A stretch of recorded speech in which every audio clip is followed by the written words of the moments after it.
And welcome, everyone. And thank you for joining us today. And we're so happy that you've chosen to be with us. This is the third and final webinar in this series. And if you haven't seen the recordings for our first two webinars, I really encourage you to go back and have a listen, have a look at what we've already discussed. A quick reminder that the webinar that you're attending today is going to be recorded, and the recording will be made available shortly after the webinar ends. So throughout the webinar, please feel free to put your questions into the chat window on the screen.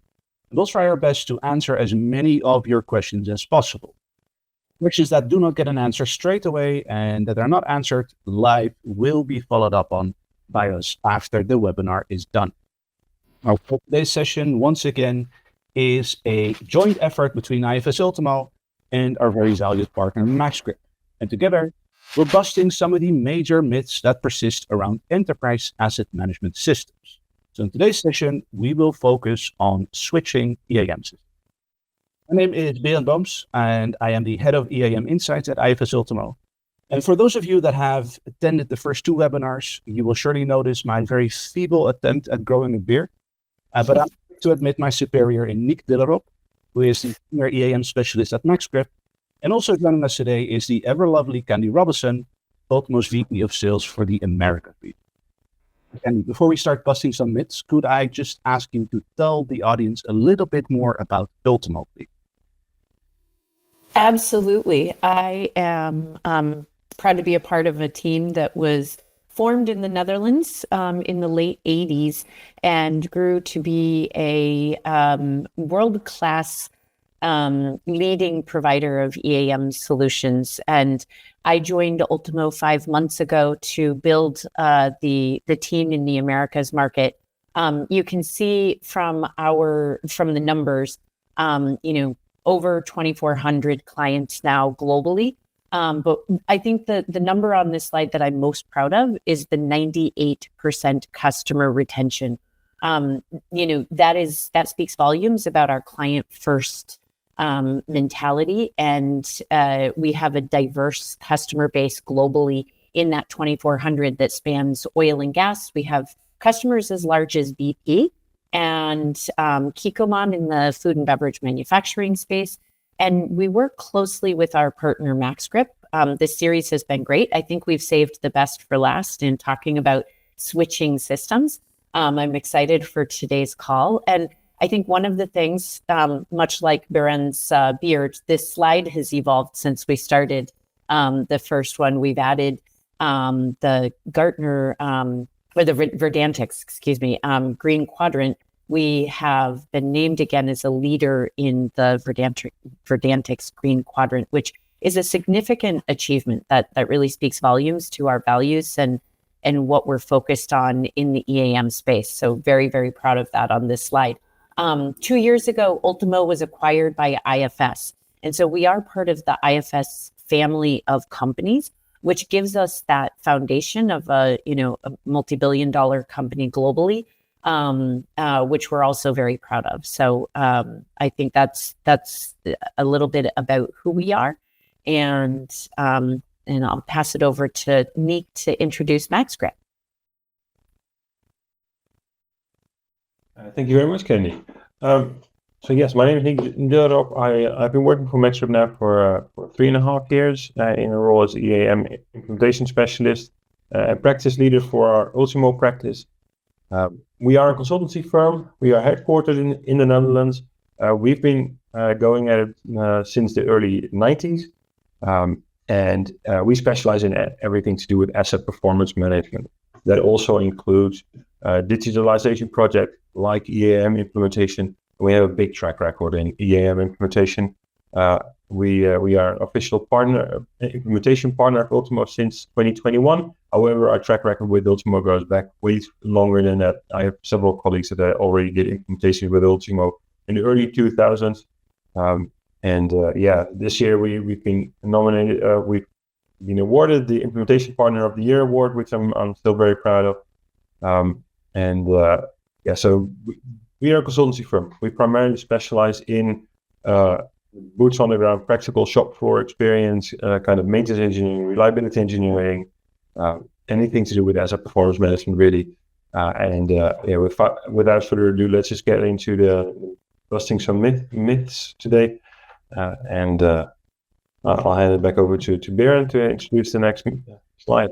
Yeah, thank you both for these quick rundowns just of Ultimo and MaxScript, the companies. As Nick said, let's move on. Let's look at our first myth here.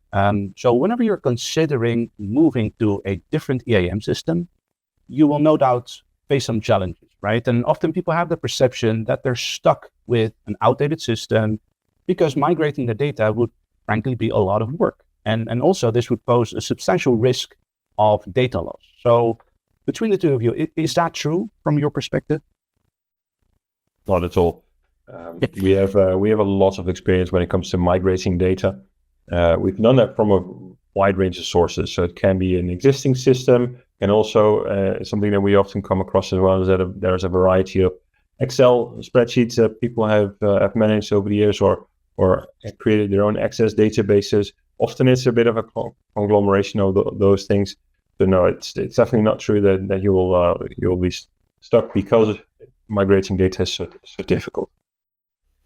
It is, and I think this is an important one because having worked in the EAM space for over 2 decades now, I've interacted with customers who made a decision based upon their business needs at a specific point in time. And then, you build a process around that and you continue to use it.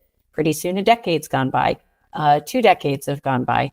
But the market is changing, and the providers that are developing those solutions make decisions about the roadmap of where that product's going. Does it still fit your business needs? I think that's the decision that customers are making right now, and looking in the market for solutions that are going to be fit for their purpose. And that's where it's important to look at, and not get stuck in questions like this. Like, I'm not going to do anything because it's going to be hard. It's not as hard as you think, or as costly as you think. Nick and I have had conversations about clients that we have migrated off of other platforms. We're going to review a use case later in the presentation. I think evaluating your needs today is important, and not getting stuck in the fact that it's going to be an insurmountable project, because it really isn't. That lift and shift. And I also think it's time for customers in the market. We see that there's a big move to cloud. So have you been on-prem in your own data center for the last 100 years? It's time to look at the benefit of a solution like Ultimo that provides you a cloud solution, quick time to value, and a partner like MaxScript that can help you look at what migrating data looks like. We've said it the last 2 webinars. I use it all the time. What does this look like? Well, how long's a piece of string? How much data do you want to bring with you? I think that's a big part of this question. We've had it be a matter of months, and we've had it be a year, just based upon the complexity of the data that you want to move to the new system. But we're absolutely on that journey with you. Yeah, and to add to that as well, so the key challenges when it comes to effective data migration is mostly about gathering all the data, making sure that you actually have everything, and then getting the mapping right. So making sure that we know what is what do you have right now, and where should that land within your new system, and making sure that we get that transformation right. And that's something that we have a lot of experience with. So we also have templates that we can use for scenarios that we actually come across quite often. So when it's an existing system, for example, we've probably done that before, the exact same system. So we actually know what we're dealing with. And on top of that, it also is usually going to a fresh new system also allows you to evaluate your existing data, because let's be honest, it doesn't have a little bit of pollution that is crept in there. It allows you to validate if you're also how well you stack up nowadays to industry best practices and industry standards. It allows you to actually start off with a fresh data set. And that's really nice, because that really ties in with what Candy was saying as well. You get to reevaluate where you are as a business, and what the business objectives should look like. And maybe those have changed over the years. So as much as it is a question of finding the right data to migrate, it is also answering the question, which data are we leaving behind? Or are we saying goodbye to? I think that's a nice full circle. Great, thanks so much. Candy, you mentioned something really interesting. Obviously, a cost component can be very interesting. It's not difficult to make the switch, but isn't it very expensive to switch your EAM system? Or if you put it differently, you're going to switch out systems, right? So are you not causing maybe unnecessary or unwanted extended downtime? What are your thoughts here? I would say no. In fact, in some cases, you can see the total cost of ownership bringing cost savings in out years. So just the fact that, what you have been doing and the maintenance that you've been paying, and that increases year over year, re-looking at the cost of what you're spending in your EAM process and system is in some cases going to bring you a cost savings. And I think the downtime question goes to what Nick was saying. At this point, we've created tools to accelerate that time to value. There could be zero downtime, honestly, because the upgrade isn't, can be done, in your non-production systems, the data analyzed, and then that go live. So the impact to your users is going to be minimal. And I think one of the threads that we've talked about throughout is making sure that the change management component is really done thoughtfully, so that you're including your users early in the process, and minimizing the amount of downtime and disruption to your business, which ultimately goes back to cost, right? So how can we control the disruption and cost as you go through a migration to a new system? So it doesn't have to be costly at all. In fact, could deliver cost savings in out years. No, and I couldn't agree more. Yeah, and you also mentioned change management. That is indeed a big part of it. That's also identifying what the risks are, for example, when it comes to migrating to a new system, and indeed to make sure that the downtime is as small as possible. We often, just on a very practical level, we try to find the right time to actually migrate to a new system. Just a very practical example is that we, in most cases, do it during like a shift handover. That's the time you actually, like the new shift starts with the new system, for example. Often I like doing that on like a Tuesday morning or even if it's the first day of a new financial period, for example. Those are the kind of moments that are perfectly suited to migrate. And even more practical, what we often do is we actually make sure that the production environment is ready and good to go days, if not weeks, before you go live. Because your master data, your PMs, you can already upload all of those into the system, make sure they're ready, smoke tested, everything is good to go live. And then on the day that we actually go live, the only thing we really need to upload is your latest stock counts and making sure that the last open transactional data is moved into the system as well, for example. But it's such a small data set that it takes hardly any effort. And we can usually even do that while you already start using the new system. So yeah, downtime is not a big issue anymore, fortunately, with migrating to a system like Ultima. And I think those are questions that we're happy to answer for customers if they are concerned about cost or downtime, right? The analyzing your OpEx versus CapEx budget. What have you been paying for maintenance? What does it look like to move to a cloud solution where you'd be in a subscription license model?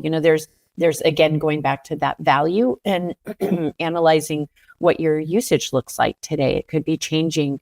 Are you going to incorporate different parts of the solution, like HSE, MOC, the other components or modules that could deliver different value in different parts of your organization?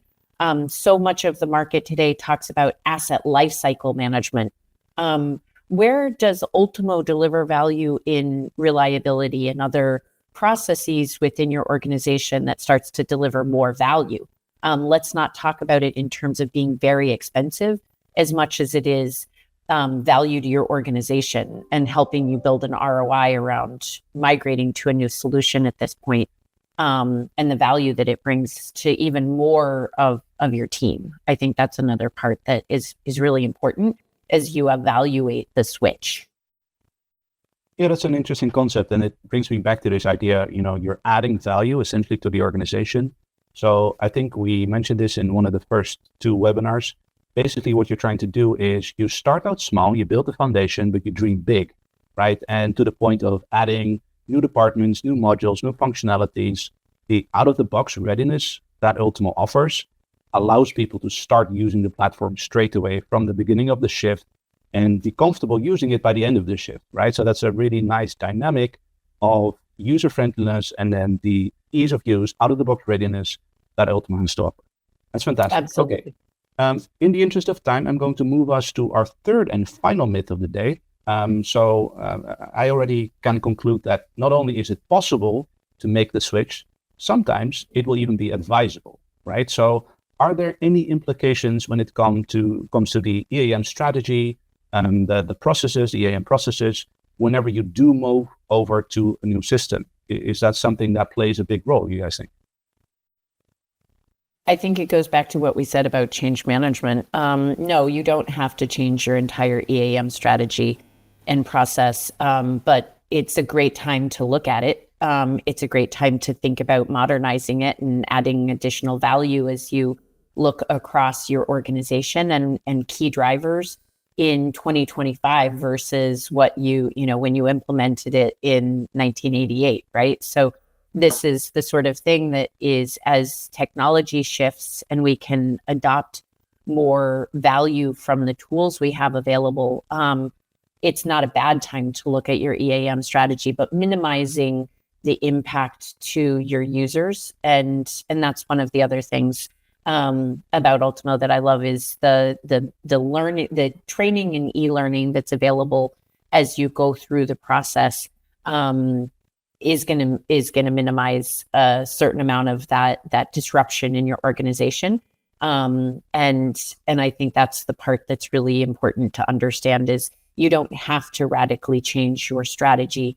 You can also have a process where there's very minimal change up front, but then there is an ongoing roadmap that meets your key drivers for your organization. So it doesn't have to be, but it certainly can be a good time to look at and updating your process.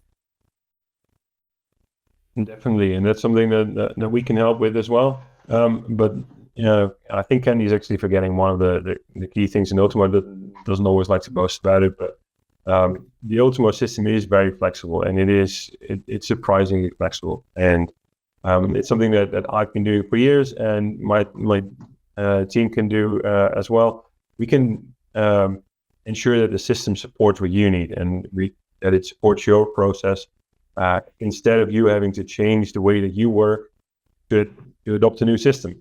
The Ultimo system is so flexible and so easily configurable by us that you don't have to actually change the way you work. Yes, there will be a new way of working because you are all of a sudden equipped with the latest and greatest technology, and likely you'll be moving to use and adopt a mobile technology, for example. But your general processes and procedures that you're used to usually don't have to change at all.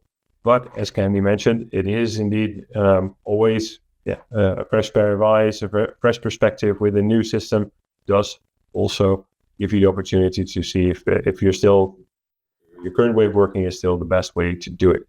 And that's where we can come in and help as well. Thank you, Nick. I'm glad you opened the door for me to talk about mobile. That's one of the things that I am also very thrilled about. Ultimo delivers, an out-of-the-box native mobile solution and in offline capabilities that is really seamless. So I have worked with customers for a very long time that are still printing work orders and doing business that way. And I think mobile is a game changer. So that's definitely something that you can look at adopting as you move to Ultimo, and that would make changes to your process. But those are the things that are going to accelerate value, right? I think that's an important part of looking at what else you can get from the system that would improve your users' experience. Great. So it's a fit for purpose solution with full flexibility, I would say.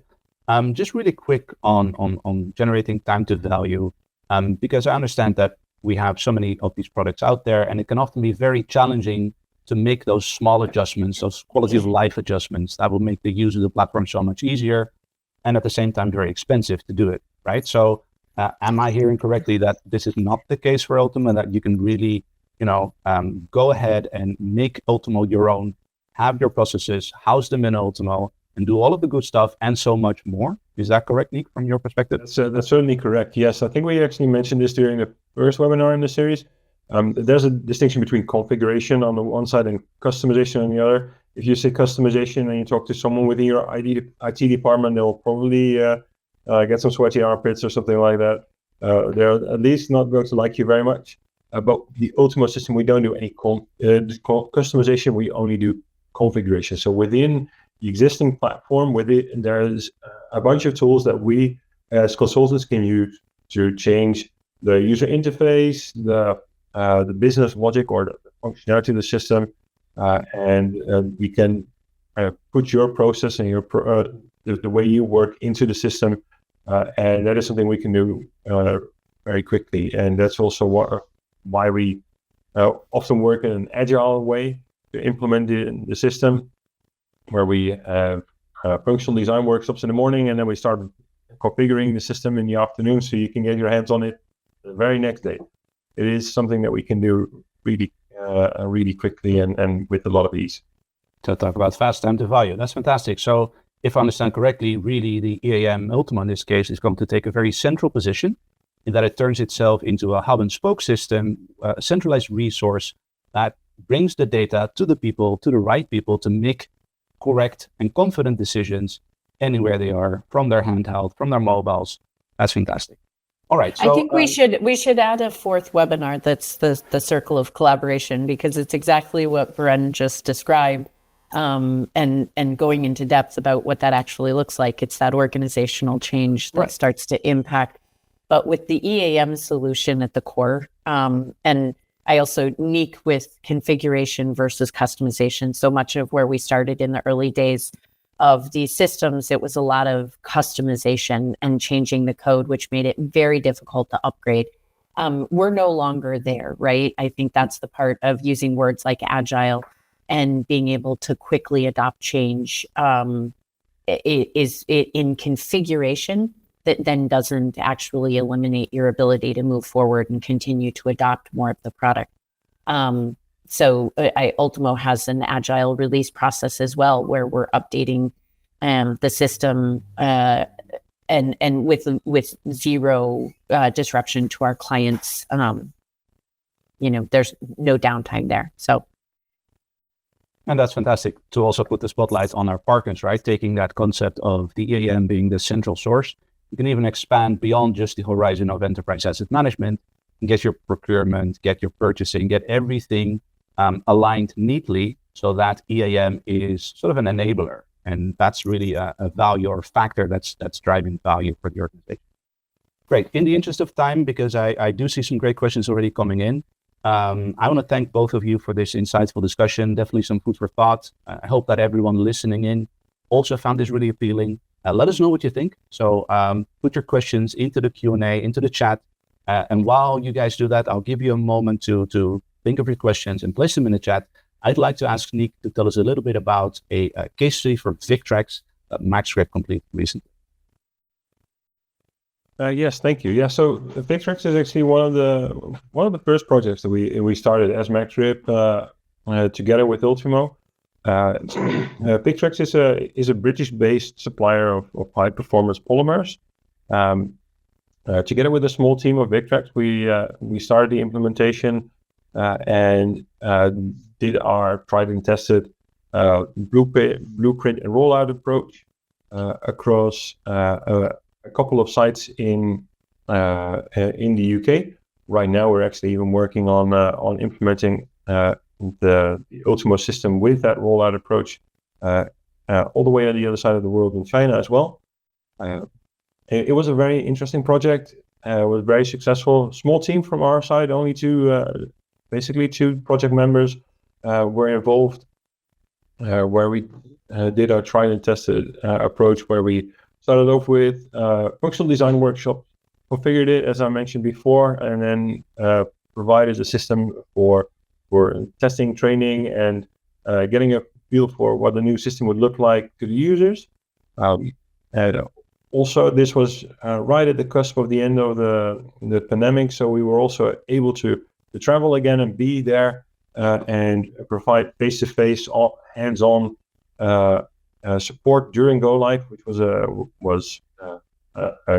good reprieve for us as well, and it's something that we like to do, and it's something that fits well within our change management approach, because we like to be there, the boots on the ground, and provide that support on top of the already very valuable training and e-learning platform that Ultimo provides.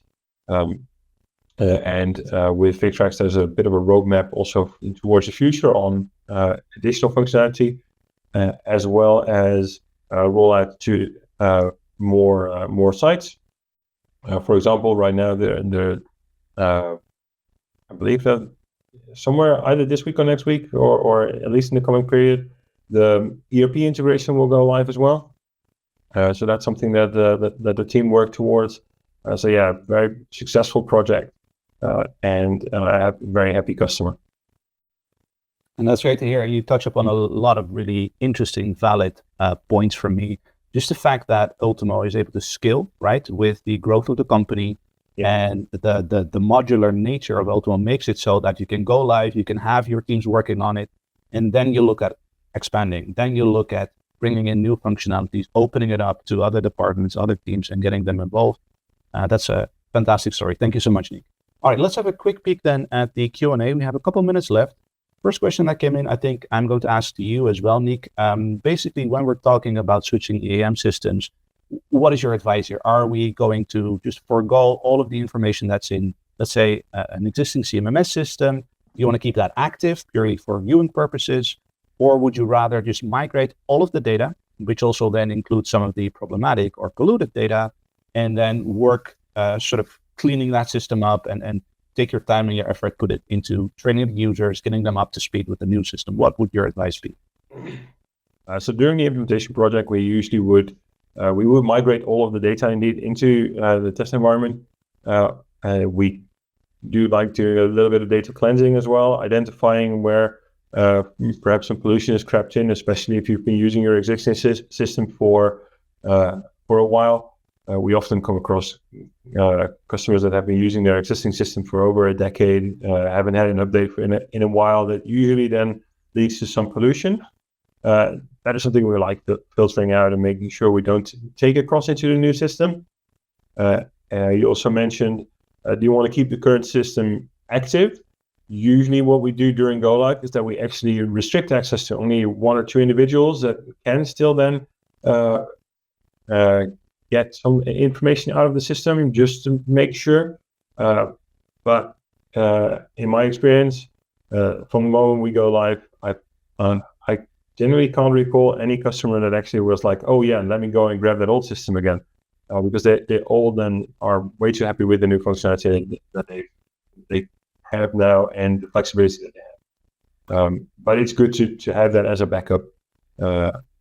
Sometimes it can be useful to store some legacy data in a data warehouse, for example, to be able to report on it, to access it and retrieve some information later on, if you chose to not bring that along into Ultimo, into the new system. But that's a choice to be made during the project. Yeah, absolutely. No, that's wonderful. Thank you for that answer. I'll ask one more question and then I'll round this up for the day. This is going to be for you, Candy. Basically, we were talking about the cost of making the transition. So can you tell me a little bit about the pricing options that Ultimo has to make transitioning affordable? So make the transition from your current EAM system to Ultimo as attractive and affordable as possible.